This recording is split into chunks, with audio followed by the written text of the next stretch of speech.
નમસ્તે બાળકો, આ વિડીયોમાં આપણે ગણિત વિષયમાં સરવાળાની મૂળભૂત ક્રિયા વિશે શીખીશું. તો અગાઉના વિડીયોમાં આપણે 1 અંકના અને 2 અંકના સાદા સરવાળા શીખી ગયા. આ વિડીયોમાં આપણે 2 અંકના વધીવાળા સરવાળા શીખીશું. તો ચાલો શીખીએ.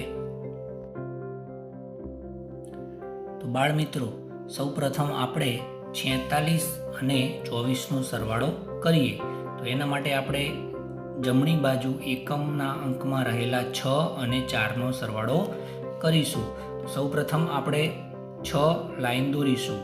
1 2 3 4 5 6. ત્યારબાદ 4 લાઈન દોરીશું. 1 2 3 4.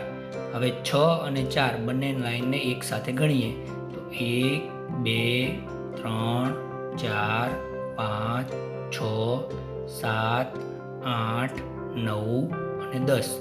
એટલે કે બાળ મિત્રો 6 વત્તા 4 બરાબર 10.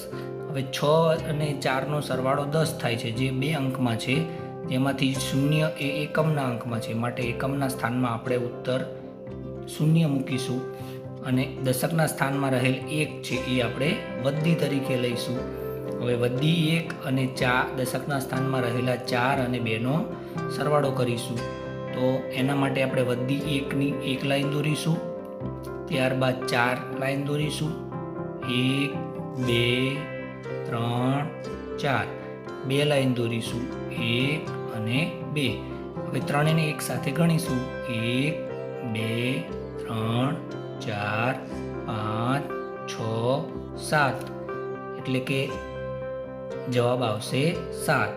આમ 46 વત્તા 24 બરાબર 70. ચાલો હવે એના પછીનું આગળનું ઉદાહરણ જોઈએ. 57 વત્તા 25 કેટલા થાય તે જોઈએ. એના માટે આપણે એકમના અંકમાં રહેલ 7 અને 5નો સૌપ્રથમ સરવાળો કરીએ. તેના માટે આપણે સૌથી પહેલાં 7 લાઈન દોરીશું. 1 2 3 4 5 6 7. હવે 5 લાઈન દોરીએ. 1 2 3 4 5. હવે બંનેને એક સાથે ગણીએ. 1 2 3 4 5 6 7 8 9 10 11 12. આમ 7 વત્તા 5 બરાબર 12. હવે જે જવાબ આવ્યો 12, એમાંથી એકમના અંકમાં રહેલ 2ને આપણે ઉત્તરમાં એકમના સ્થાનમાં મૂકીશું.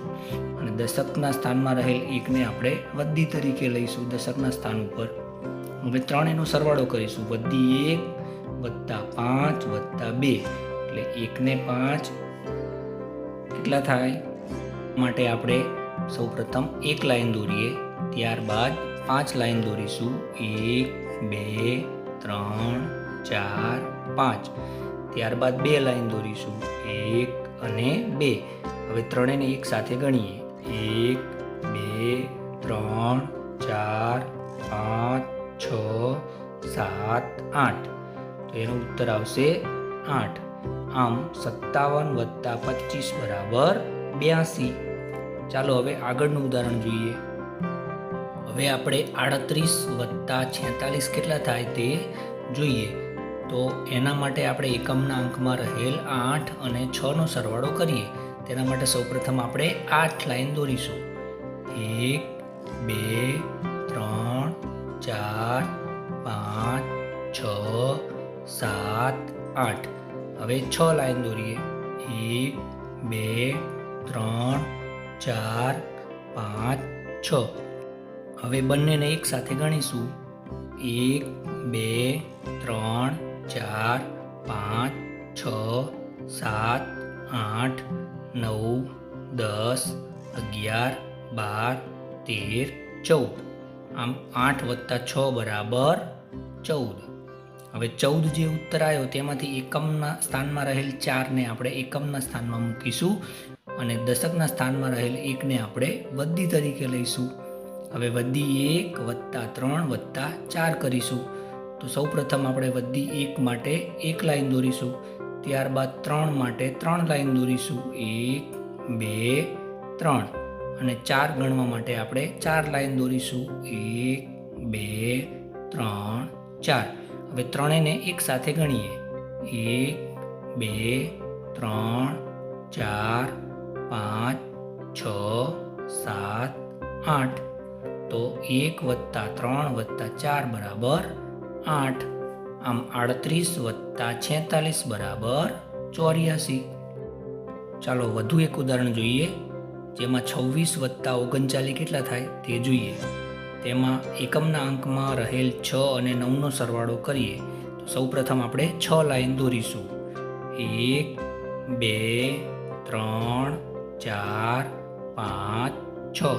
હવે 9 લાઈન દોરીએ. 1 2 3 4 5 6 7 8 9. હવે બંનેને એક સાથે ગણીશું. 1 2 3 4 5 6 7 8 9 10 11 12 13 14 15. આમ 6 + 9 બરાબર 15. તો 15માં આપણે એકમના અંક 5ને આપણે એકમના સ્થાને મૂકીશું અને દશકના સ્થાનમાં રહેલ 1ને આપણે વદ્દી તરીકે લઈશું. હવે વદ્દી 1 અને દશકના સ્થાનમાં રહેલ 2 અને 3નો એક સાથે સરવાળો કરીએ. તો 1 અને 2 3 અને 3 + 3 બરાબર 6. આમ 26 + 39 બરાબર 65 થાય. હવે વિદ્યાર્થી મિત્રો, આગળનું ઉદાહરણ જોઈએ, જેમાં આપણે 34 અને 28નો સરવાળો લાઈન દોર્યા વગર મૌખિક રીતે કરીએ. તો આટલા મહાવરા પછી તમે લાઈન દોર્યા વગર પણ મૌખિક સરવાળો કરી શકશો. તો ચાલો આપણે પ્રયત્ન કરીએ. તો સૌપ્રથમ આપણે એકમના અંકમાં રહેલ 4 અને 8નો સરવાળો કરીએ. તો 4 + 8 બરાબર કેટલા થાય? 12. હવે 12માં એકમના અંકમાં રહેલ 2ને આપણે એકમના સ્થાનમાં મૂકીશું અને દશકના સ્થાનમાં રહેલ 1ને આપણે વદ્દી તરીકે દશકના સ્થાનમાં મૂકીશું. હવે વદ્દી 1 3 અને 2ને એક સાથે ગણીએ. તો 1 + 3 એટલે 4. 4 + 2 બરાબર 6. આમ 34 + 28 બરાબર 62. વિદ્યાર્થી મિત્રો, આપણે આ વિડીયોમાં વદ્દીવાળા 2 અંકના સરવાળા શીખ્યા. તો તમને ખૂબ જ મજા આવી હશે. તો હવે તમે પણ જાતે પ્રયત્ન કરી શકો તે માટે સ્ક્રીન ઉપર આપેલા દાખલાઓનો જાતે પ્રયત્ન કરીને ગણવાનો પ્રયત્ન કરજો.